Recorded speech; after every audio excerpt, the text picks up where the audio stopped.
कि ऐसा क्या हो गया कि 16 माह में तो वो हमें इतने एग्रेसिव नजर नहीं आए, लेकिन अब जो ही आम इंतखाबात करीब आ रहे हैं तो वो पार्टी कि जिसके साथ मिलकर उन्होंने 16 माह की हुकूमत बनाई, अब उन पर बहुत ज़्यादा तनकीद की जा रही है। अच्छा, ये सवाल मेरे नहीं थे कि जो हमारे साथ तज्ज़ियाकार हाशिम खाकवानी साहब थे ना, उनकी तरफ से उठाए गए थे। बहरहाल पाकिस्तान पीपल्स पार्टी की रहनुमा शर्मिला फारूकी साहिबा में ज्वाइन कर चुकी हैं। अस्सलाम वालेकुम and very good morning Sharmila साहिबा, कैसी हैं आप? जी अल्लाह का शुक्र, वालेकुम अस्सलाम। शर्मिला साहिबा, बिलावल भुट्टो जरदारी साहब एक पिछले 2-3 हफ्तों से बहुत ज्यादा क्रिटिसाइज कर रहे हैं बाबे बूढ़ों की सियासत को। एक तो क्वेश्चन मार्क ये, दूसरा ये कि अब उनके हवाले से जो लोग हैं वो ये बातें करते हुए नजर आ रहे हैं, स्पेशली तज्जियाकारों के हवाले से, मुतल्लिका हलकों के हवाले से बात करूं तो वही कह रहे हैं कि अपनी कारकर्दगी चूंकि दिखाने के लिए कुछ है नहीं, इसलिए मुखालिफिन पर तनकीद की जा रही है। ऐसा क्यों है? क्या वजह है कि वो इतनी एग्रेसिवनेस शो कर रहे हैं जबकि जरदारी साहब जो है वो काउंटर स्ट्रेटेजी पर रहते हैं? जी शुक्रिया जरिया। देखिए, बात यह है कि इस वक्त पाकिस्तान पीपल्स पार्टी और उनके चेयरमैन बिलावल भुट्टो जरदारी साहब वाहिद सियासी जमात हैं जो वाकतन आवाम के अंदर जा रहे हैं। जो एक इलेक्शन का प्रोसेस होता है, जलसे करना, कन्वेंशन करना, आवाम से घुलना मिलना, अपनी आगे की जो प्लान्स हैं, मैनिफेस्टो में जो हमने काम करना है, जो हमारे आगे के फ्यूचर, हमारे जो तमाम प्लान्स हैं उनको बताना और आवाम तक अपनी आवाज पहुंचाना। बाकी कोई जमात आपको नजर नहीं आएगी, कोई भी। PMLN ले लें, ANP ले लें, MQM ले लें, दीगर जमातें ले लें, इनमें से कोई भी आवाम से राब्ता नहीं कर रही है। तरीकेकार तो इलेक्शन में जाने का यही होता है ना कि आप आवाम के अंदर जाएं और अपनी बात को पहुंचाएं। हम आवाम में जा रहे हैं, अपनी बात भी कर रहे हैं कि हमारे आगे के क्या प्लान्स हैं, हम किस तरीके से आवाम की खिदमत करेंगे, और उसके साथ साथ जो ग्राउंड रियलिटीज हैं, जो हकाइक हैं, जो माजी में जिस तरीके से हुकूमतें हुई, जिस तरीके से जो तर्ज सियासत रही है और जिस तरीके से एक जमात को लाडला बना के पेश किया जा रहा है, तो हम वो भी शिकायत कर रहे हैं। हमारा हक है कि हम आवाम तक अपनी बात पहुंचाएं, अपनी शिकायत भी पहुंचाएं और बताएं कि जी हो क्या रहा है, कि एक बार फिर सिलेक्शन होने की कोशिश की जा रही है। तो जहाँ तक कारकर्दगी का ताल्लुक है, सिंध के अंदर आप देखें कि जो कारकर्दगी हमारी है, किसी और सूबे के अंदर ऐसी कारकर्दगी नहीं है।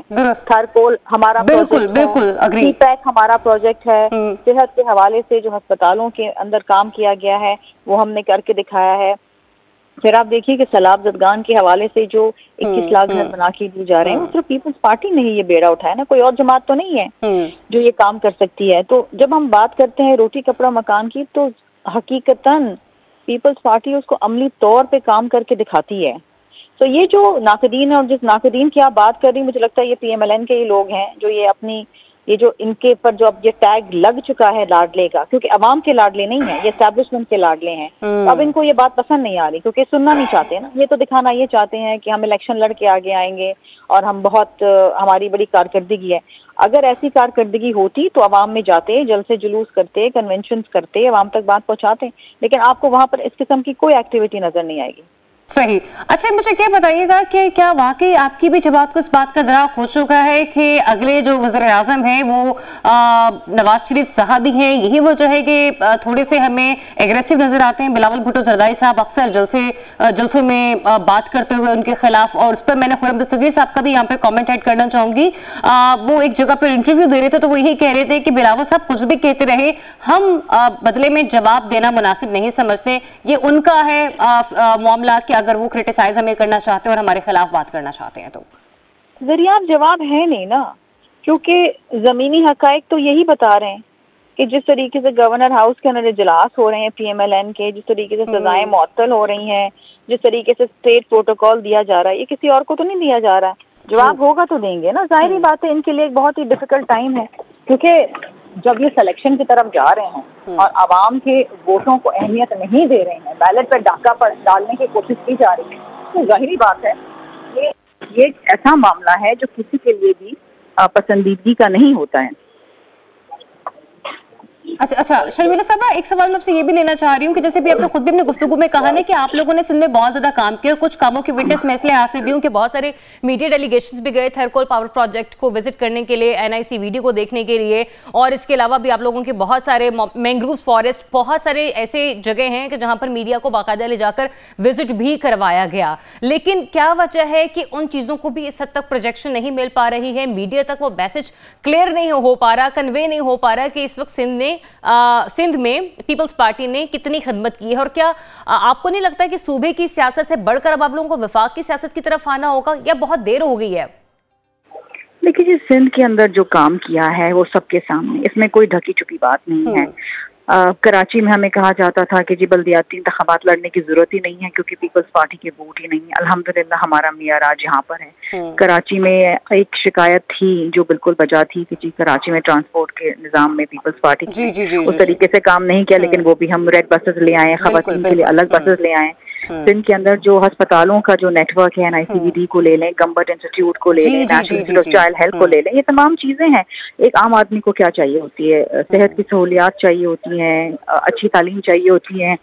और सेहत के हवाले से आप देखें कि इस वक्त जो सिंध के अंदर काम हुआ किसी और सूबे में नहीं हुआ। बलूचिस्तान से लोग यहाँ पर आते हैं, फिर जब रोटी और कपड़ा मकान की हम बात करते हैं तो मकान सैलाब दफगान के हम बना के दे रहे हैं। ये बहुत बड़ा एक काम है पीपल्स पार्टी का, और पाकिस्तान की तरह का सबसे बड़ा तामीराती प्रोग्राम है। ये तमाम चीजें हैं। हर कोल बीबी शहीद साहिबा ने उसको इनॉग्रेट किया। आज अल्हम्दुलिल्लाह पूरे पाकिस्तान को वो बिजली फराम कर रहे हैं। CPEC के ऊपर हमने काम किया है। 18वीं तरमीम हमारे क्रेडिट में जाती है। CPEC के हवाले से तो नून लीग कहते हैं कि वो हमारा मामला है, आप लोग तो है भी क्रेडिट ले जाते हैं। कहने को तो वो ये कहते हैं कि हमने इस पाकिस्तान को एटमी ताकत बनाया, लेकिन हम जानते हैं कि भुट्टो शहीद ने अपनी जान का नजराना देके इस मुल्क को एटमी ताकत बनाया है। अगर आपने धमाका कर दिया आगे आके तो इसका मतलब ये नहीं है कि आपने वो तामीराती प्रोग्राम कर। इसके लिए बड़े ऐसे लीडर बड़े कम पैदा होते हैं जो आते हैं और खिदमत करते हैं और अपनी जान की परवाह किए बगैर अवाम की खिदमत के लिए कुर्बान हो जाते हैं। सही। अच्छा, हमने देखा है कि बिलावल भुट्टो जो हैं वो नौजवानों की सियासत करना चाह रहे हैं, जबकि पार्टी अभी भी रिवायती सियासत को जरा ज़्यादा प्रमोट कर रही है। आपको नहीं लगता कि एक यंग लीडरशिप को उसी ही तरीके से जो है उसी मूड में लेकर चलना चाहिए पार्टी को, जिसमें यूथ में हद से ज़्यादा उसे पज़िराई मिले? क्योंकि एक तरफ हम ये देख रहे हैं कि ऐसी शख्सियत को हमारी यूथ ने अपना लीडर मान लिया है जो कि 70-72 साल की एक शख्सियत है, ठीक है, जो कि सपानी पाकिस्तान तहरीके इंसाफ है। लेकिन दूसरी तरफ हमें बिलावल जैसे नौजवान नजर आते हैं कि जो कि चलकर भी ये बयानियां जो है वो उस तरीके से जनरेट नहीं कर पा रहे, उस चीज को इंपोज नहीं कर पा रहे। वहां पे क्या फेलियर नजर आ रहा है आपको? देखिए जी, बात ये है कि जो 70 साल सियासत है, उस 70 साल सियासत के अंदर क्या रहा? सियासी इंतकामी कार्रवाइयां रही और एक दूसरे के ऊपर पॉलिटिकल मड स्लिंगिंग रही। तो इसमें आप देखें कि वो जब बिलावल भुट्टो जरदारी साहब ये कहते हैं कि हमें 70 साल सियासत को हमें तर्क करना चाहिए, तो ये नफरत की सियासत, गाली गलोच की सियासत, एक दूसरे के सियासी मुखालफिन को जेलों में डालने की सियासत खत्म होनी चाहिए। आगे की जानिब देखें, मिल के साथ चलें। और वो नौजवान लीडर हैं, वो यूथ को मुतवज्जा करते हैं, यूथ को अट्रैक्ट करते हैं। नए लोगों को चांस मिलना चाहिए, ऐसे लोगों को जो out of the box solution लेकर आए, जो अवाम को उम्मीद दें और उम्मीदों के ऊपर पूरा उतरें। इमरान खान ने भी अवाम को उम्मीद दी थी, लेकिन वो उम्मीदों पे नहीं उतर सके, कौम को मायूस किया उन्होंने। तो सामने लेकर आए, देखें ना। और बिलावल भुट्टो जरदारी साहब वो नौजवान लीडर हैं जो अवाम में जा रहे हैं। He is going directly into the public. और इलेक्शन का तरीकेकार ही होता है, ड्राइंग रूम में सियासत नहीं होती बैठ के, और ड्राइंग रूम से इलेक्शन नहीं लड़े जाते हैं। ठीक, आपने कहा ना कि अवाम के दरमियान जाना पड़ेगा, अवाम के दरमियान सियासत करना पड़ेगी, और आपने कहा कि चांस मिलना चाहिए। आपको नहीं लगता कि हमारे यहाँ जो सियासत हो रही है वहां पर चांस मिलता नहीं है, चांस दिया जाता है तब जाकर आप हुकूमत बनाते हैं? देखें जी, ये अनफॉर्चुनेट बात है। होना तो ये चाहिए कि इस मुल्क में शफाफ, मुनसिफाना, आज़ाद इलेक्शंस हों, आवाम के वोट को तरजीह दी जाए, बैलेट को तरजीह दी जाए, वोट को इज्जत दी जाए। जो आवाम जिसको चुनती है उन लीडरान को सामने आने देना चाहिए ताकि वो पार्लियामान में। देखिए, बेचैनी होगी अगर आप सिलेक्शन की तरफ जाते हैं, बैलेट पे डाका डालते हैं, तो बेचैनी होती है, और हुई है माजी के अंदर। IGI बनाई। मुस्तकबिल में उम्मीद कर रही हैं आप इस सिलेक्शन की? देखिए, उम्मीद तो हमें यही है, कोशिश भी हमारी यही है, और आवाम में जाने का हमारा मकसद और मतलब भी यही है कि आवाम के वोट को इज्जत दी जाए। हम अवाम के लाडले बनना चाहते हैं। हम समझते हैं कि हम अवाम में जाएंगे तो अवाम भरपूर तरीके से सामने आएगी वोट दे। हम चाहते हैं कि लोग इलेक्शन में जाएं, वोट करें और अपने हकीकी नुमाइंदों को चुनें। लेकिन एक तरफ कोशिश ये भी हो रही है कि जी सिलेक्शन की जाए, दोबारा से बैलेट पे डाका डाला जाए। तो उम्मीद है कि इस मुल्क की नौजवान कौम जो है वो उस पर डाका नहीं पड़ने देगी। ठीक है, तो आम इंतखाबात से पहले ही एक शिकवा जो अभी भी इलेक्शन कमीशन से किया जा रहा है और यूं लग रहा है, तासुर ही आ रहा है कि शायद एक बार फिर से सिलेक्शन का अमल जो है वो दोहराया जाएगा और अवाम के मैंडेट पर डाका डाला जाएगा। शफाफ इलेक्शन होते हुए नजर नहीं आ रहे। बहुत शुक्रिया आपका। रहनुमा पाकिस्तान पीपल्स पार्टी शर्मिला फारूकी साहिबा हमारे शामिल गुफ्तगू थी।